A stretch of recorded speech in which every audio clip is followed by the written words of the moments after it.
defiance, the ooze from your every breath. Your crimes condemn you to nothing short of death.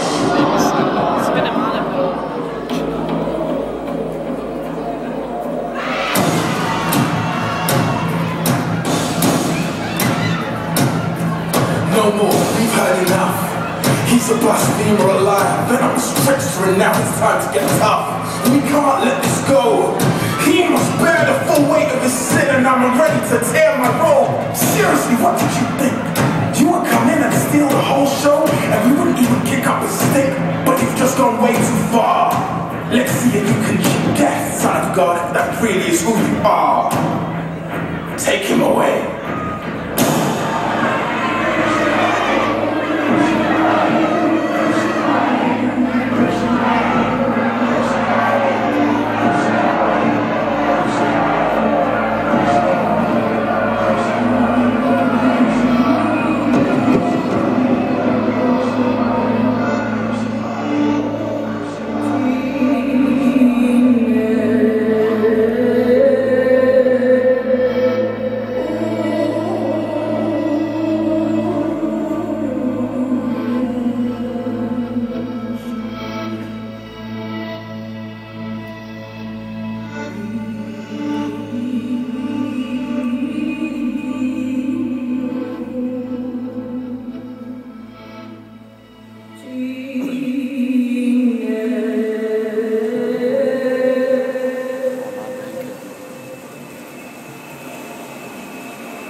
The devastating physical pilgrimage that Jesus' body went through in his final hours on earth did not start at the cross, but indeed finished there. Luke, who was a physician, describes Jesus as praying so fervently he was actually sweating blood. Known as hematidrosis, this would have considerably weakened Jesus and sent him into possible shock, or would be the first trial of the limitless pain to come. Pontius Pilate, governor of Judea, initially had Jesus scourged to spare him execution. Stripped of his clothes and handcuffed to a large wooden stake, he would repeatedly have his skin torn and stripped as a flagrant or short Roman whip with balls of lead and sheep bones is brought down with full force across his back.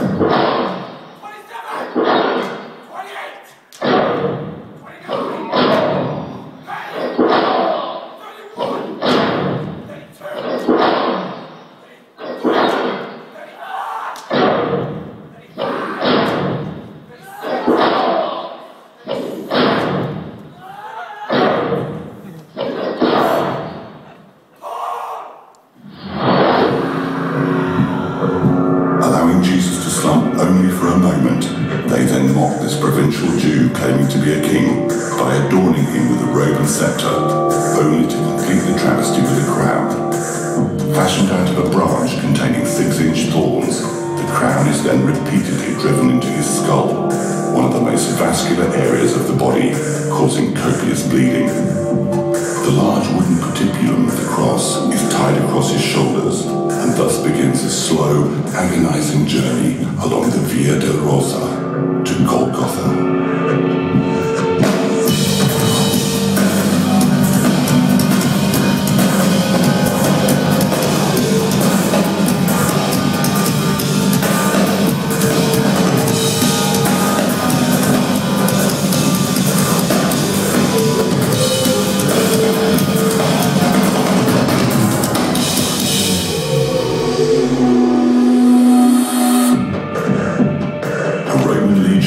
Drives a large, square, wrought iron nail through Jesus' wrist, deep into the rough wood.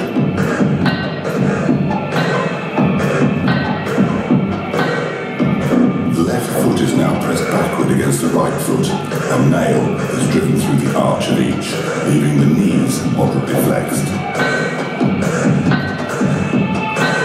The victim is now crucified.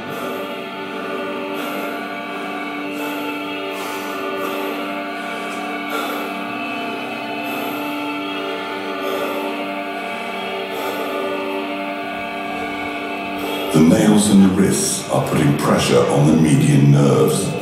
As he slowly sags down with more weight on the nails in the wrists, excruciating pain shoots along the fingers and up the arms to explode in the brain. As he pushes himself upward to avoid this stretching torment, there is a searing agony at the nail tearing through the nerves between the metatarsal bones of the feet. Lack of blood to his muscles causes them to lock rigid in pain. Air can be drawn into the lungs, but cannot be exhaled. Hours of limitless pain, cycles of twisting, joint-rending cramps, intermittent partial asphyxiation. Then another agony begins. A terrible, crushing pain deep in the chest as the pericardium slowly fills with serum and begins to compress the heart. With one last surge of strength, he once again presses his torn feet against the nail, straightens his legs, takes a deeper breath, and utters his last cry. Father, into thy hands I commit my spirit. To hasten death, the legs were broken. This prevented pushing up to inhale. Suffocation was the usual cause of death. They didn't break Christ's legs, but to make doubly sure of death, the legionnaire drove his lance through Christ's ribs, piercing the pericardium and into his heart.